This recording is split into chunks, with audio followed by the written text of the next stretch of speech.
ಸೋಮರಪೇಟೆ ಸಮೀಪದ ತಣ್ಣೀರುಹಳ್ಳ ಗ್ರಾಮದಲ್ಲಿ ನೂತನವಾಗಿ ನಿರ್ಮಿಸಿರುವ ವೀರಭದ್ರ ಹಾಗೂ ಸಪರಿವಾರ ದೇವರುಗಳ ದೇವಾಲಯ ಪ್ರತಿಷ್ಠಾಬಂಧ ಬ್ರಹ್ಮಕಲಶೋತ್ಸವ ಧಾರ್ಮಿಕ ವಿಧಿವಿಧಾನಗಳೊಂದಿಗೆ ಶ್ರದ್ಧಾಭಕ್ತಿಯಿಂದ ನೆರವೇರಿತು.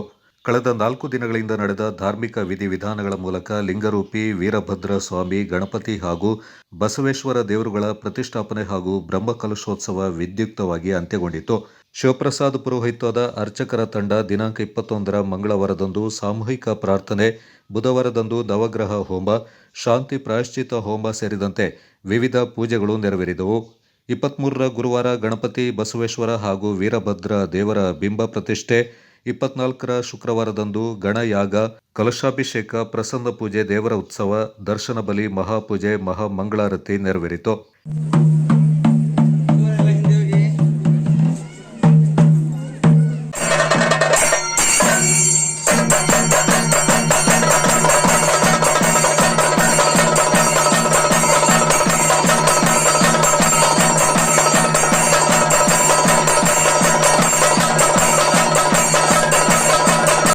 ಗ್ರಾಮದ ಶ್ರೀ ಬಸವೇಶ್ವರ ದೇವಾಲಯದ ನೂತನ ನಿರ್ಮಾಣ ಕಾರ್ಯವು ಸರಿಸುಮಾರು 13-14 ವರ್ಷಗಳಿಂದ ಪ್ರಾರಂಭ ಮಾಡಿ ಇಂದು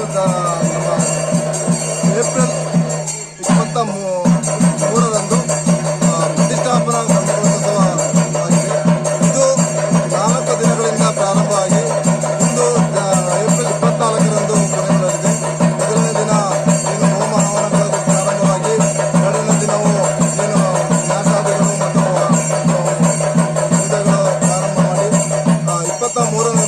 ದೇವರ ಪ್ರತಿಷ್ಠಾಪನೆಯನ್ನು ಮಾಡಿ ಇಂದು 24ನೇ ಬ್ರಹ್ಮಕಲಶೋತ್ಸವ ಮಾಡಿ ಈ ಒಂದು ಹಾಗೂ ಉತ್ಸವ ಮೂರ್ತಿಯನ್ನು ಮೆರವಣಿಗೆ ಮೂಲಕ ಕೊಂಡೊಯ್ದು ಈ ಒಂದು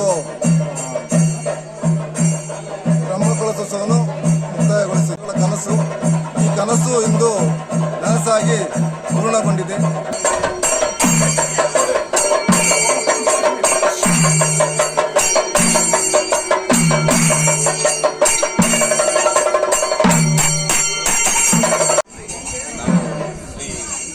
ದೇವಾಲಯ ಸಮಿತಿ ವತಿಯಿಂದ ಇವತ್ತು ಅಧ್ಯಕ್ಷ ಉಪಾಧ್ಯಕ್ಷ ಆಡಳಿತ ಮಂಡಳಿ ಪರವಾಗಿ ಈ ದೇವಾಲಯ ಈ ಹಿಂದೆ 3/6/1963ರಲ್ಲಿ ಜೀರ್ಣೋದ್ಧಾರ ಆಗಿತ್ತು. ಅದಾದ ನಂತರ ಬಹಳ ವರ್ಷಗಳ ನಂತರ ಈ ಒಂದು ಹೊಸ ದೇವಾಲಯವನ್ನು ಶ್ರೀ ಮಹಾಗಣಪತಿ ಮತ್ತು ಬಸವೇಶ್ವರ ಮತ್ತು ಮೂಲ ಸ್ಥಾನ ಹೊಂದಿರತಕ್ಕಂಥ ಶ್ರೀ ವೀರಭದ್ರ ಸ್ವಾಮಿಯವರ ನಮ್ಮ ಈ ದೇವಾಲಯವನ್ನು ಪ್ರತಿಷ್ಠಾಪನೆ ಆಗಿರೋದಕ್ಕೆ ಎಲ್ಲ ಕುಂಭಾಭಿಷೇಕ ಎಲ್ಲ ಆಗಿ ಇವತ್ತು ಸಾರ್ವಜನಿಕವಾಗಿ ಎಲ್ಲರೂ ಕೂಡ ಸೇರಿ ಈ ದೇವಾಲಯವನ್ನು ಸಾರ್ವಜನಿಕರಾಗಿ ಸಮರ್ಪಣೆ ಮಾಡಿದ್ದಾರೆ.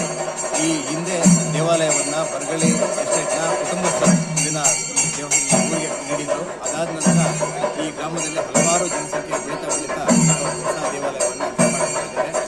ಈ ಆಡಳಿತ ಮಂಡಳಿಯವರು ಈ ಹಿಂದೆ ದೇವಾಲಯ ಈ ಸಂದರ್ಭ ದೇವಾಲಯ ಸಮಿತಿ ಅಧ್ಯಕ್ಷ ಕೆ. ರವಿ, ಕಾರ್ಯದರ್ಶಿ ಅನಿಲ್ ಶೆಟ್ಟಿ, ಖಜಾಂಚಿ ನರೇಂದ್ರ, ಧರ್ಮಪ್ಪ ಮತ್ತಿತರ ಪ್ರಮುಖರು ಪಾಲ್ಗೊಂಡಿದ್ದರು.